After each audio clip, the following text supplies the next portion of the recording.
My name is Murtaza Nadir and welcome to Physics 2211 Lab for Oscillations.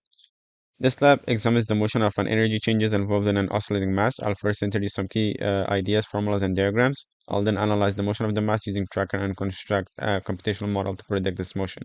Finally, I'll analyze the results from the model and my observed data and answer some key questions about the lab. Here's a brief review of the main results of the lab. The system's total energy remains constant at zero, thus demonstrating the energy principle. It's also important to state that our system for this lab are earth, mass, and spring, and our surroundings is none.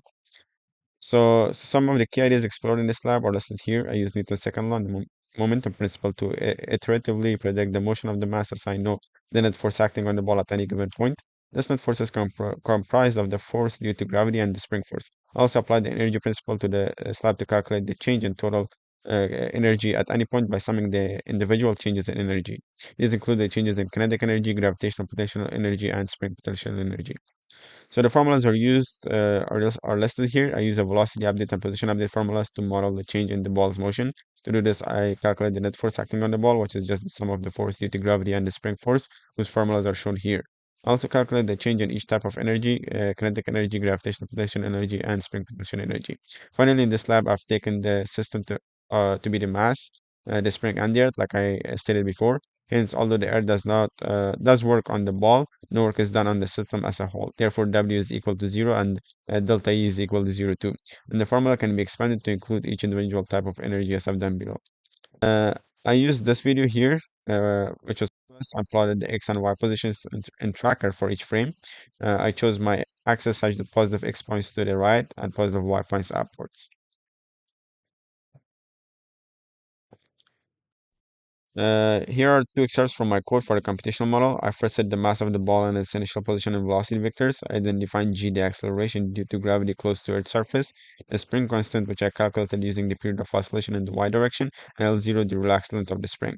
Finally, I computed the system's energies using the formulas from the previous slide and set the total energy to be the sum of these individual energies.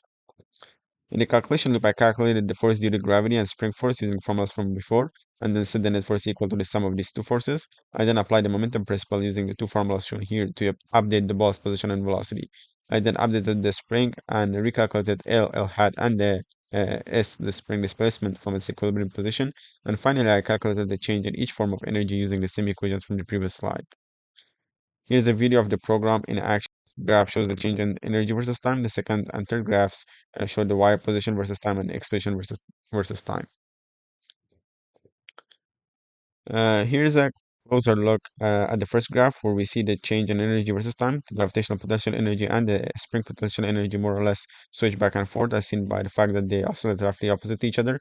However, let's not forget about the kinetic energy, which also oscillates as the mass speeds up and slows down during this motion. What's most interesting in this graph is actually the orange line, which plots the change in total energy. This line is more or less flat and on the x-axis suggesting no change in the total energy for the entire motion of the mass.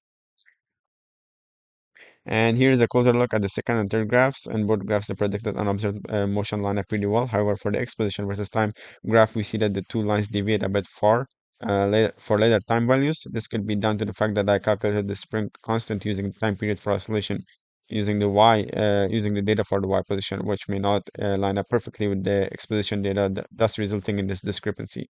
I'll discuss a potential solution to this in the what does it mean section. For the y position versus time graph, the data lines up pretty well, except the maximums and the minimums. This could have happened if I were predicted the initial displacement in the y direction, and therefore all subsequent displacements were greater than the actual displacement. This was likely due to the low frame rate and the quality of the video. So here are some possible sources of error, which could be inaccurate measurements, rounding errors, position tracking, and the meter stick not being accurate in tracker. So for what does it mean question, is the energy principle satisfied? Well, from the earlier we said that no work is done in our system, which includes the spring, mass, and the earth. By the energy principle, the work done is equal to the change in total energy of the system. If no work is done, the change in total energy should be equal to 0, which is exactly what we see here with the orange line. Therefore, the energy principle is satisfied. For the second question, I mentioned earlier discrepancy in the observed versus predicted, where in the observed versus prediction predicted data for the exposition. This could be solved by calculating the time period for oscillation in the x direction and using that value to calculate the spring constant and use it in the computational model. I've calculated the two oscillation time periods, and as is evident, they differ rather significantly. This has quite a major effect on the result as we use time period to calculate the spring constant, which is used alongside other variables to predict the mass's motion. What we could do is find average period of oscillation and use that value in the computational model.